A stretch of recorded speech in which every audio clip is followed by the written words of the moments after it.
Señor, por favor, venga por aquí. Take this table. Hey, guy. Come up. Look, ándale, para arriba. Over here. Your very finest rum, my good man. Sí, señor.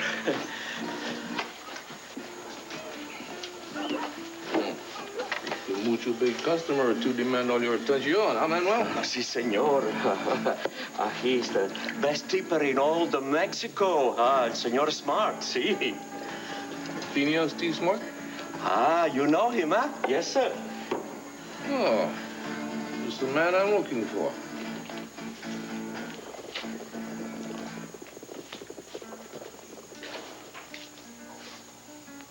Mr. Smart?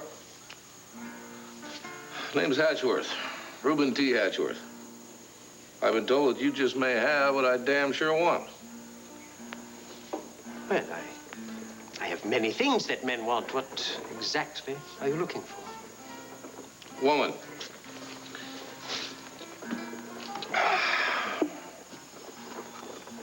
I'd like her to be blonde, full-bodied, sterling character. I've been told that you carry one of the finest merchandise, and I'm willing to pay top dollar. I don't think I've seen Al so happy in months, Max. He wouldn't be smiling if he knew what a rat his daddy was. Oh, don't blame yourself for the trial. You did everything you could. Are you kidding? By the time Herb got done with me, it looked like Lee Sanders had slept with every man in Lambview. That's not true. You told them what a devoted mother she was and how she put her family before everything. Marilyn really needed to hear that. It's the only good news she got. Damn, so unfair. Big shot like Donald Lamar pinning the rap on her while he gets away scot-free. Well, I can see bringing Al over to cheer you up wasn't such a good idea. Hey, think what shape I'd be in if he wasn't here. Did you ever notice that when this little guy smiles that you have to smile back? Oh, he's quite a charmer, all right, just like his father. But this little charmer, it's time for him to have a nap. Oh, okay. You heard Mama. Come on, you little slugger, you. Time to go home. Yeah. Oh, actually, Steve's probably wondering what's keeping you waiting. Well, I was hoping he could take his nap here. I really need to talk to you. Why, what's up? I'm afraid I have some bad news about your brother and me. Don's affair with your mother was all in his mind. He had a relationship with her a few years ago, but he walked out on her. Lately, he's had a strong desire to rekindle the old flames. That's why he came to Lambview. Order in this court! Order in this court! Somebody turn that damn loudspeaker off! He was frustrated and infuriated by her rejecting him. He's a man who's used to getting what he wants. And your mum That's a lie! Your Honor, that tape was rolled into prison. Sheriff, find the party responsible for this outrage. Did he admit that to you? He didn't have to. His whole day was planned around his courtship of Lee. He talked about nothing more than making this big conquest. And it became obvious after a while he wasn't getting anywhere at all. It was totally absurd. I mean, I could hardly look him in the face. Okay, Lamar. Now the jury knows the truth. You're in big trouble, buddy. Oh, look, man, you have a lot of loose wiring here. Tell it to the judge. Let's go.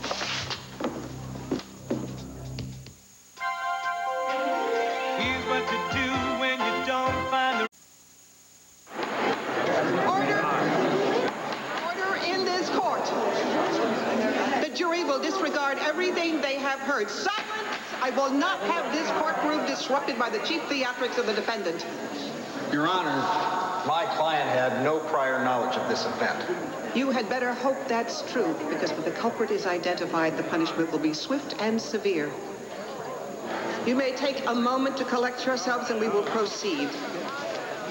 Oh, John, what happens now? She's furious. Yeah, well, maybe we didn't score any points with Judge Weber, but the jury heard Griffin Clark call Donald Lamar a liar, and they're not apt to forget it.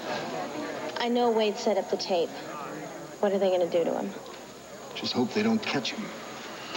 Wade seems to have done more for Mary Lynn than we have by defying the judge. I guess I underestimated that kid. I think I can take some of the credit for this. You? Yeah, I gave him a job at WBLE. Where do you think he picked up the electrical expertise to pull this off? Your Honor, this is our man. I caught him with the tape as he was disconnecting it from the system. Wayne Coleman, do you admit to knowingly, willfully disrupting these proceedings?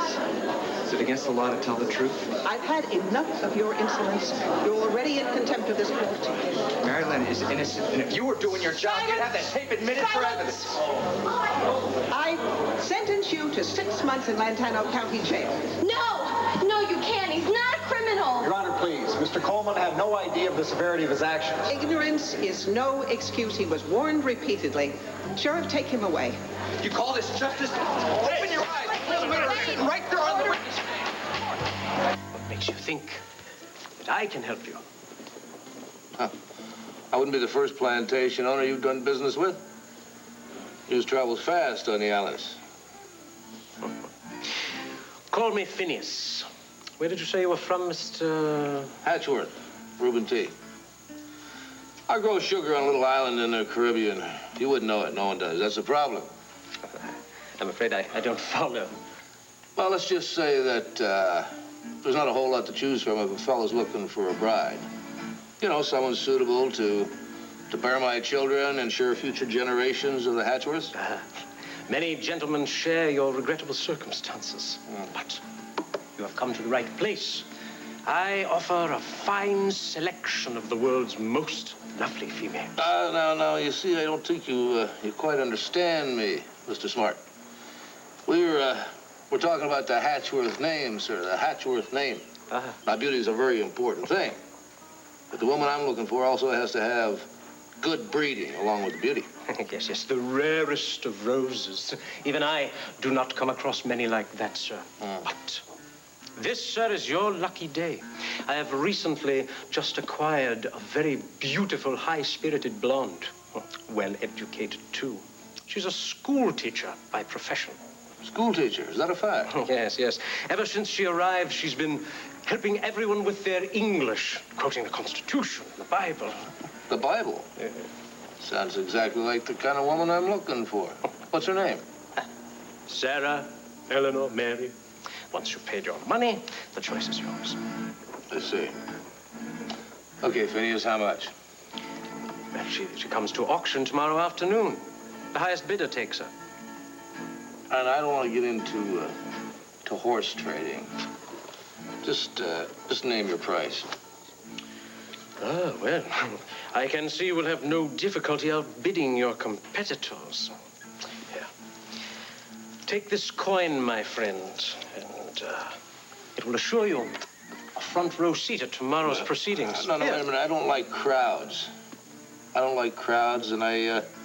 my patience is worn a little bit thin. Maybe you'll, consider this my final offer.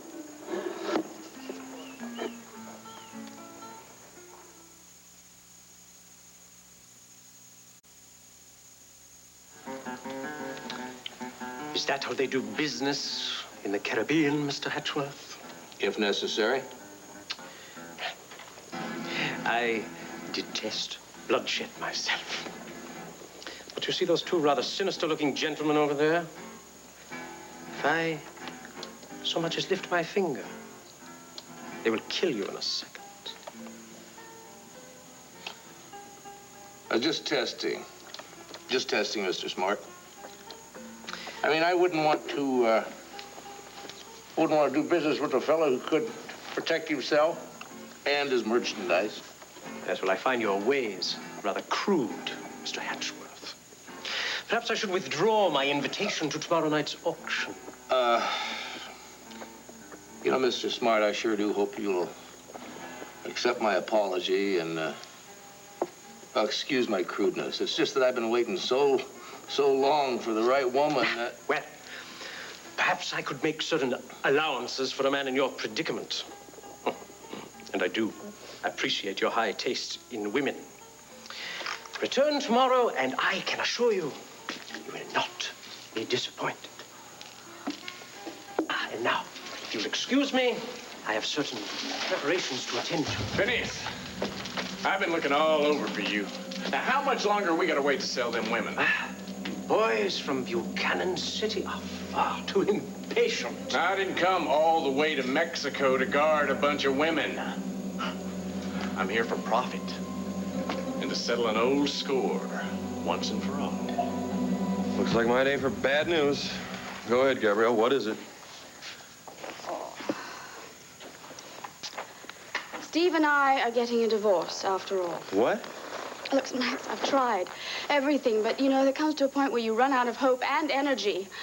Our differences are far too great and our resentment much too deep. There's just no way we have to quit on this. I can't believe this. Just yesterday, Steve was telling me how everything was working out with you two. I know. But then I realized just how unflexible your brother can be.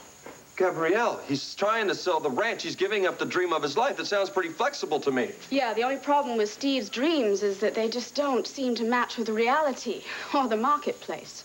Do you remember yesterday when you were over at the house, the realtor lady came over? Yeah, what about her? When you and Steve were talking, she asked me a few questions about the ranch.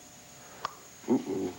That's right. I tried to paint a nice, pretty picture, but I couldn't lie to her and tell her that the ranch was making money. So she took off? Not before telling Steve, there's no way we're putting your ranch into our marketplace. So you get someone else to sell it. I told him to do that. But he just wouldn't take that from me. Matt, something's happening to him. He feels that everyone's trying to get back at him, especially me. He thought that I sabotaged the whole thing. He's just blowing off steam here. He doesn't mean any of this. You didn't see how angry he was. You didn't see the hatred in his eyes. When he gets like that, there's nothing I can do to calm him down. It frightens me. I just can't get through to him anymore. I'll talk to him. I mean, he listened to me before. Is he home now? Max, no. There's no going back for Steve and I. The only way to resolve this is a divorce. Yeah, but whoa. You've never been a quitter before. Think of the things you're giving away. Good God, are you deaf? Can't you see what an impossible situation this is? I can't go on pretending anymore. Gabrielle, take it. Do you listen to me? I don't love Steve. It was a mistake from the very beginning. I never should have married him. There's only one man I ever loved. That's you, Max. Would you describe the nature of your relationship with Lee Sanders? Look, I can't just sit here without explaining about that tape. You have no need to explain. Everything's been struck from the record. Well, everyone heard that. Your Honor, I believe I have the right to defend myself against this kind of slander. Objection, Your Honor. If the tape's inadmissible as evidence, clearly so is any discussion pertaining to that tape. However, considering the unusual and deplorable circumstances, I will grant the witness his request. Please be brief. Thank you, Your Honor. The man you heard on the tape is named Griffin Clark. He was my chauffeur until recently when I dismissed him.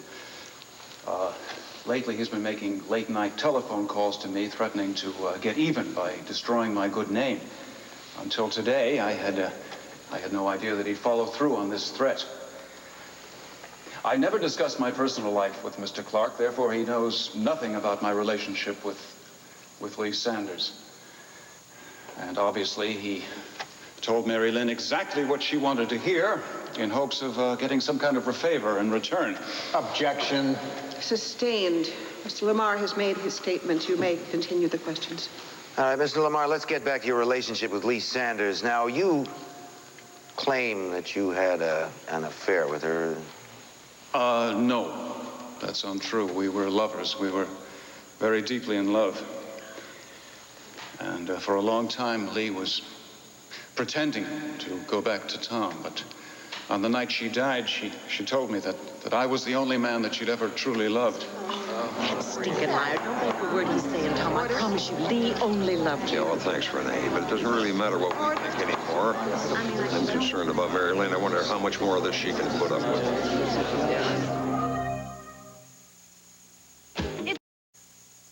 Mr. Lamar, were you aware that Lee Sanders had just decided to remarry her first husband, Tom Dennison? Yes, of course I knew. Lee was racked with guilt about it. And why would she agree to marry Tom Dennison if she loved you? Well, she wanted to give her daughter the kind of family that she had never had. She loved Mary Lynn, and she respected Tom. And she was in a quandary about how to reject Tom without disappointing Mary Lynn. John, it's a lie.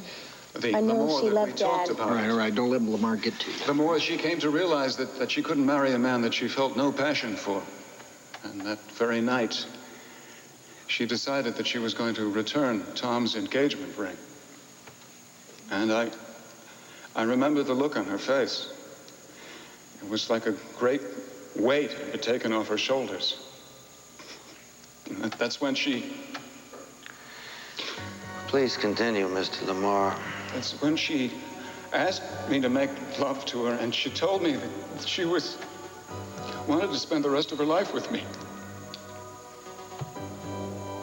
I'm sorry, forgive me. I can't realize that her life was cut short like that. Dear God, she was so happy. She was finally at peace with herself, and I can't realize she's dead now. Mr. Lamar. I'm sorry. You cannot find this girl at fault with anything. If there is any blame, it's to be placed on me for keeping quiet about the love that Lee and I shared. She was very frightened about it. About what? Because she knew the traumatic effect that it would have on Mary Lynn. And I know that if she was in this court today, she would be begging on her knees for mercy for her daughter. Mary Lynn is not a killer. She's just a young child who was caught up in circumstances far beyond her control. Objection. Your Honor, Mr. Lamar was the only other person in the room when Lee Sanders was shot. His testimony is vital. Proceed, Mr. Lamar. When Mary Lynn came into that hotel room and she saw me with her mother, all her illusions of a perfect family were just shattered. It was too much for her. It was too sudden. Her world crumbled. She had to reach out for something strong enough to hold on to, and when she did, there was a gun. And in one moment of blind, ungovernable rage, she... No! No! You liar! My mother never loved you! Now tell the truth! Tell the truth! Control your client. Order in this court, please. After everything that we've been through together, why can't you accept my love for you? Listen, I can see where the constant ups and downs with Steve have got you frustrated all to hell, and I can see where you'd want to look back on those days in Argentina when we were all so much more carefree. Don't you ever look back? Gabrielle, I'm trying to look ahead here. We will always be good friends, and I will always support you in whatever way I can. Oh, there goes the psychiatry bit. How do you think you became Al's father? A little friendly support? Max, we were lovers, and I never stopped loving you, not for 1 minute. See, that's where you're getting confused. Al is confusing you. He made us parents, but that doesn't automatically make us a family. We could raise Al together. I know Al and I could make you happy. That's all I've ever wanted is to be with you. Well, if that's true, then how in God's name could you marry my brother? I never meant to hurt Steve. I thought I could love him the same way I love you, but it's impossible. No, you cannot walk out on him now. He's given up everything in his life just to be with you here in Landview. Why are you trying to make a marriage work that was never meant to be? Are you trying to cover up feelings you might have for me? Gabrielle, I have always been straight from you right from the start. We never made any big declarations of love to each other. I'm declaring it right here, right now. You have asked me to give Steve millions of second chances. Well, I have. So why won't you give me just one chance to make you happy? You want to make me happy? You go back to Steve and you stand by him in the good times and the bad times. Because the truth doesn't change every other day like one of your new fashion designs. Face it, Steve will always love you. And to you, I'll just always be a couple of months of good times. It will never happen again. Well, it took a little doing. But I finally got all them women in line. Well, you did not damage the merchandise now, did you, dear? Oh, no. I remembered what you said about that. But I did have to gag that teacher lady from Buchanan City. Yeah, well, how unfortunate. Why? Was she causing a disturbance? You might say that. She had them women so fired up with all those crazy ideas about freedom of mind and body, they almost trampled Dorado and out of death. Gentlemen, you had best keep a very special watch over our prime merchandise. Could not afford any mutiny, now that we are merely hours away from the auction. Now, I didn't say I couldn't handle her. Look, I'm the one who brought her here. See that gentleman over there? He's a very wealthy plantation man who is looking for a woman just like Ginny. He's a bit impatient. Buy him a drink. Get him to relax and stay a while. You're the boss. Well, howdy, stranger. Como? My name's Deal. I'm Mr. Smart's business associate. Just wanted to tell you, welcome to Nogales.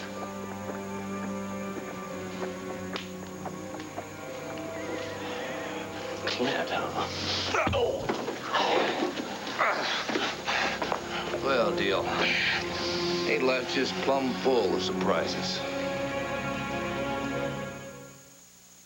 Why? All right, Deal. That was for the arrow in my shoulder. The next one is going to be for kidnapping Jenny Fletcher and Bliss Buchanan. I don't know what you're talking about. Do you really think you could get away with selling her to a white slave trader? Huh? Now, where is she? How would I know? Phineas took her. I'm just waiting to get paid. Paid? Deal, you are a real lowlife.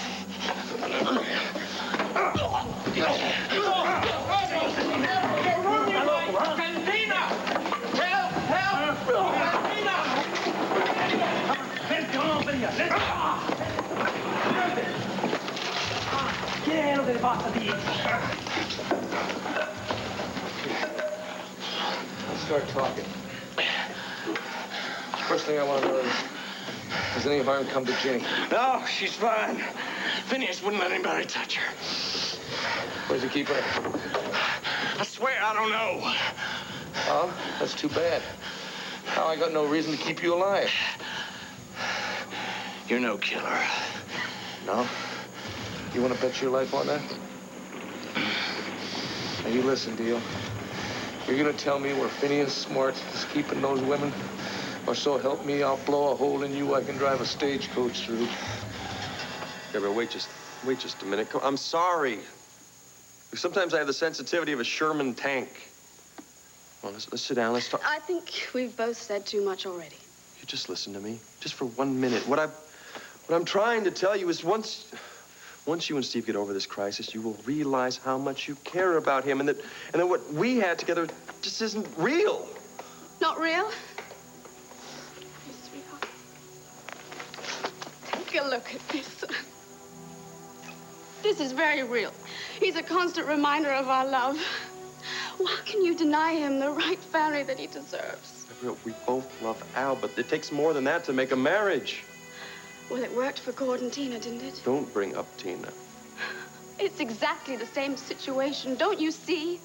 Once Cord stopped denying his love for Tina, he realized how much he still loved her. And Tina knew there was no man who could replace the father of her son. Max, I'm sorry, but I always knew that Tina wasn't the right woman for you. I'm not trying to push you into anything immediately. Take all the time you want. But Al and I will be here for you. And what about Steve? He You really wants... think I can betray my brother? He wants this divorce as much as I do. I don't believe that. But it doesn't matter if you and Steve split up. It doesn't matter. You see, you made me your brother-in-law. And that can never change from now on. I mean it, Gabrielle. You and I can never be lovers again. Well, I can see I've been a fool to open my heart to you. Al and I really know how much we mean to you now. Don't worry. We're never coming back here to beg for your love again.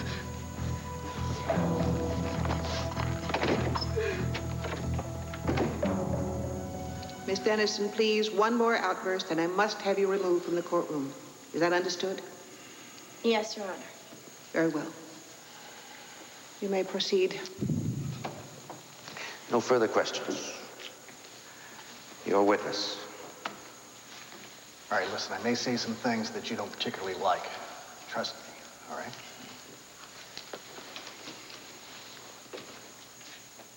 Mr. Lamar, you testify that you had a close personal relationship with the victim, Lee Sanders. How would you describe the exact physical nature of that relationship? Your Honor, why do we need to know the intimate details of the witness' sex life? Your Honor, I would just like the witness to better characterize the relationship. Was it tender, affectionate, sensitive? I will allow the witness to answer that. I would say that it was all of those things. I see. So you and Lee had a relationship that was full of mutual consideration and respect. Of course, we were in love. Really? Well, then how do you explain the medical examiner's report, already entered into evidence in this courtroom, stating that at the time of death, the victim had, quote, severe bruises and lacerations about the neck and shoulder, unquote. I mean, how could a tender, sensitive, loving relationship result in, quote, a violent life or death struggle just prior to her death? Look, why are you doing this? Don't you have any consideration for the feelings of your own client? Just answer the question, Mr. Lamar. Very well. It'll be on your conscience, Mr. Russell. I would not submit Mary Lynn to this kind of humiliation. The truth is that Lee was a very passionate woman, and her sexual preferences ran to the, shall I say, the highly rough and very physical. Order. Order in court. Order. That's quite enough, Mr. Lamar. I think we get the picture. What about the bruises on the defendant's body, Mr. Lamar? How do you explain those?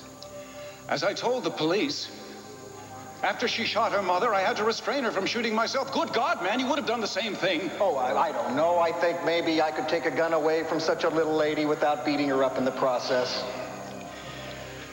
Look, I'm sure you wouldn't have been quite as calm staring down the barrel of a snub-nosed revolver. Let me just see if I have this picture straight, Mr. Lamar.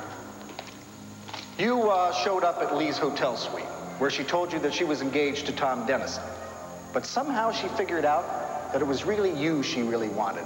And the two of you ended up in the throes of some wild and kinky passion. You're making this sound very sordid. Next thing you know, Mary Lynn broke into your little love nest, instantly figured out what was going on, grabbed a gun, tried to shoot you, but killed her mother instead.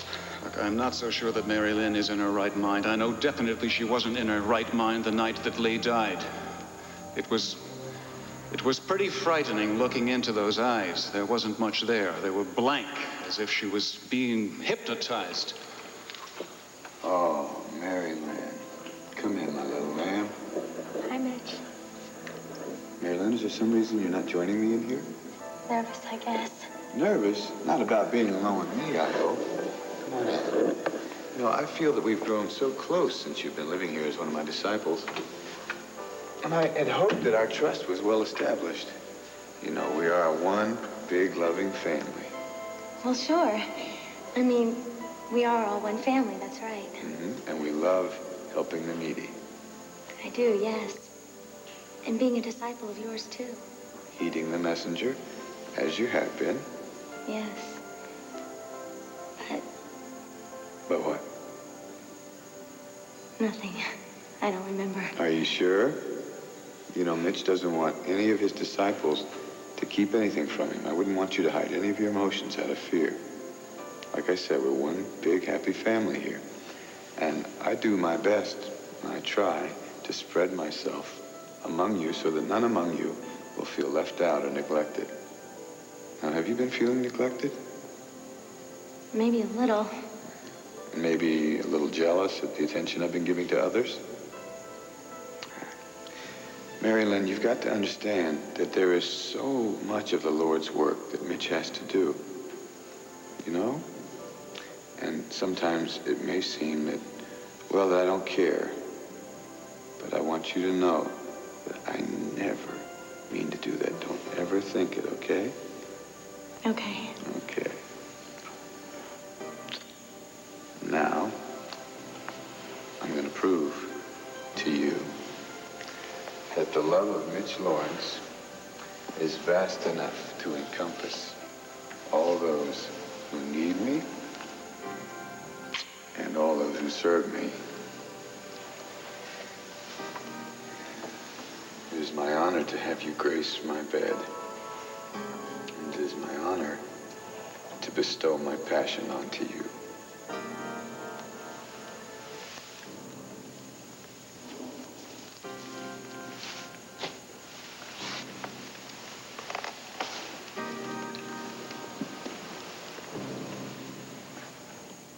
I can't believe that you're frightened.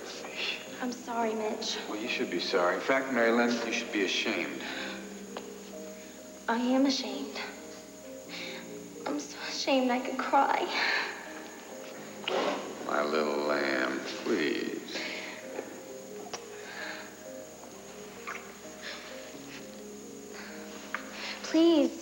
don't. Obviously, Mary Lynn was compelled to end my relationship with her mother, even if it meant murder.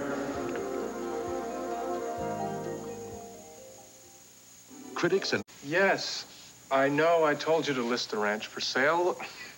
Look, things change, okay? It looks like I'm going to have to keep the place after all. Keep going. I'll be right back.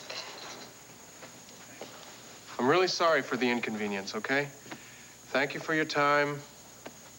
Goodbye.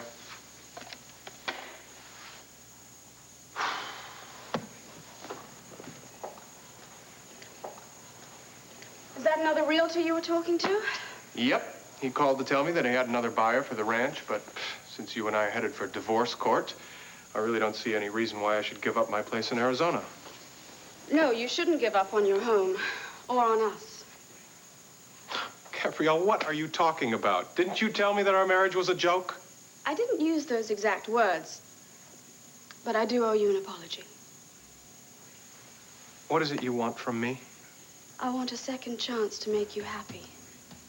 What? Steve, I realize how selfish and inconsiderate, and most of all, very confused I've been. I had a long time to think about a lot of things today, and I know now how foolish I've been. Well, we've both been a little foolish, but what difference does that make now? Because I realized who the two most important men are in my life. You and Al. Yeah, and let's not forget about Max. Max is your brother and my friend, and that's all. Please, I want a second chance at our marriage. Look, thank goodness I realized before it was too late how much I loved you. So many people go through their entire life not knowing who they belong with. Honey, I haven't heard you talk like this since our wedding. Maybe we can recapture some of those feelings. I'm willing to try. But there is one thing that I think we absolutely must do if we're going to start over again. Mr. Lamar, one thing still needs to be explained. Your relationship to Griffin Clark. Well, I've already explained that. He was my chauffeur. Average sort of guy? Yes, I'd say he was extremely average. Pretty important job he had, wasn't it? Chauffeuring around the special prosecutor of Lantano County. Yet you fired him. Why was that? Well, he was being lax in his duties. He was not showing up on time. In fact, he was becoming verbally abusive. Isn't that what you said? Yes, that's what I said. Did that surprise you? Well, I had not seen it in his behavior up to this time. Well, gee, Mr. Lamar, don't you check references? I mean, I wouldn't think that would surprise you. Didn't you know that Griffin Clark spent a number of years in an Australian penitentiary and was considered an extremely dangerous man? Yes. I was aware of his past, but you hired him anyway, to travel in the same government circles, the high-level government circles in which you travel. Griffin Clark served his time. And he was trying to find his way back to the straight and the narrow. Mr. Lamar, we are talking about assault with a deadly weapon. Arrest for major felonies. Look, I believe in giving people a second chance. That is exactly the thrust of the job placement agency that Lee and I were involved with. I mean, how can I ask people to hire ex-convicts if I'm not willing to do the same thing myself? So rather than hire a local ex-con with a first-time offense, you went halfway around the world to find yourself a mystery man, a criminal with a history of violence? Mr. Russell, this line of questioning is purely speculative. It has no bearing on this case. I think you're wasting the court's time. I've heard enough. Start moving, Deal. You're taking me to Ginny Fletcher now. You got the gun plant, but I'd think twice about using it. Phineas must have a dozen men guarding those women, and we've all got the same orders. Shoot to kill. Well, then I'll just use you as a shield. Well, what good's that gonna do your teacher friend, huh, if we're both dead? Besides, you start a gunfight, and some of those ladies are gonna get hurt. Oh, I'm real touched by your concern. Start walking while you still can. You don't understand. This fella's an outlaw. He just went loco, started beating on me. Manuel, you know he works for Phineas Smart. He's nothing but a damn thief. I do not know either of these hombres. I don't know what he's talking about, mi Capitan. Hand over the gun, senor. You're arresting the wrong man. This man's part of a white slave ring. Me, I'm just a rancher, Andy. Like hell you are. He's part of a kidnapping ring. They've got a whole wagon load of women hidden somewhere in this town waiting to be sold into white slavery. This gringo has a wild imagination, him and well. Sí, mi capitán. Maybe they sell women in America, senor, but not here. Let's go. If you put me in jail, you might as well be working for Phineas Smart. This time tomorrow afternoon, those women will be sold into slavery to any man who has the right price. I went to the cupboard and what did I see? Permission to approach the bench. Very well. Mr. Callison, will you join us?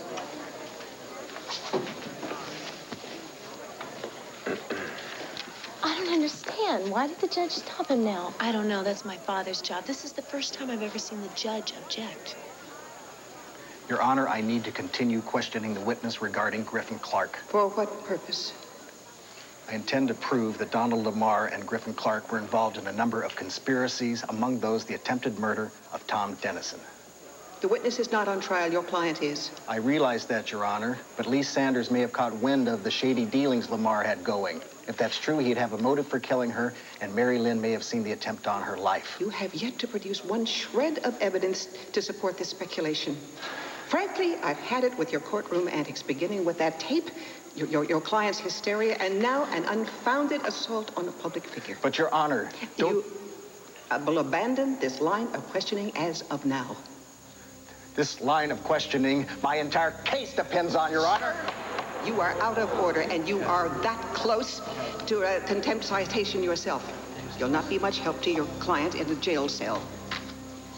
Would you like to sit down and think it over?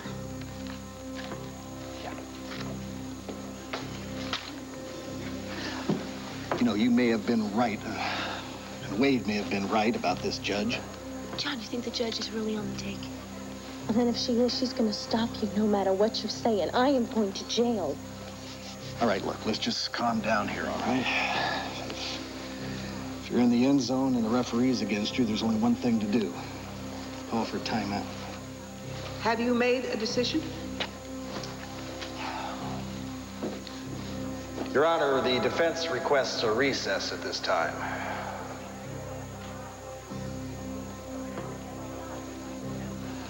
Yes, we're so close to the end of the day now. Anyway, I'd just soon start fresh tomorrow.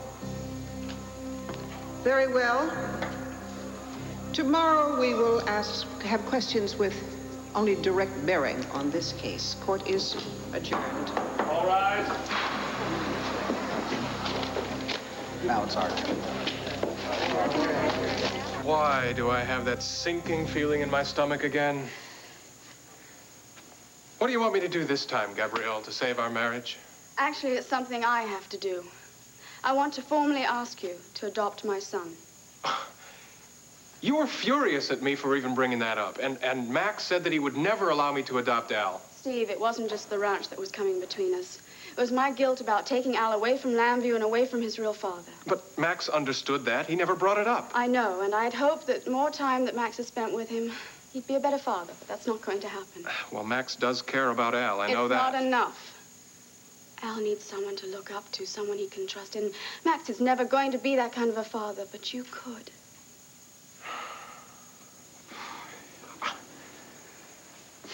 I would consider it an honor to adopt Al, and as far as Max goes, I guess he could visit anytime he wants to. No, I don't think that's such a good idea. As Al gets older, he's only going to get confused if he has two fathers. Well, Gabrielle, are you saying you want to cut Max off completely from Max has had every opportunity to make some sort of relationship with his son. That's true, but he's still my brother, and I don't want to wage a war with him. I am perfectly willing to adopt Al as long as Max will change his mind. He was very adamant. I don't want a custody battle any more than you do. But I've learned so much now. Steve, I know what it's going to take to make our marriage work, and no one, absolutely no one is going to stop me from doing that. Not even Max. I'll see a lawyer. I'm an American citizen. I have my rights. All in good time, amigo. The judge is busy right now, and the lawyer's on vacation. But as soon as he gets back, maybe... Now, then let me make a phone call. I mean, let me send a telegram. We have no telegraph office, senor. But soon we will get one. Mañana, perhaps. It's way to tell him, Clint, huh? You must be a real big man around here. I'd like to finish you off, Deal. Well, now, even if you could, I don't see how that'd help your cause any. Because right now, I'm about the only friend you've got in the world. What did you do with those women? Where's Jenny Fletcher? I don't see why it makes any difference whether you know that or not. Because you ain't gonna stop her from being sold to the highest bidder. Ah, but cheer up, huh? About this time tomorrow, that nice little spinster lady is gonna be a bride at last.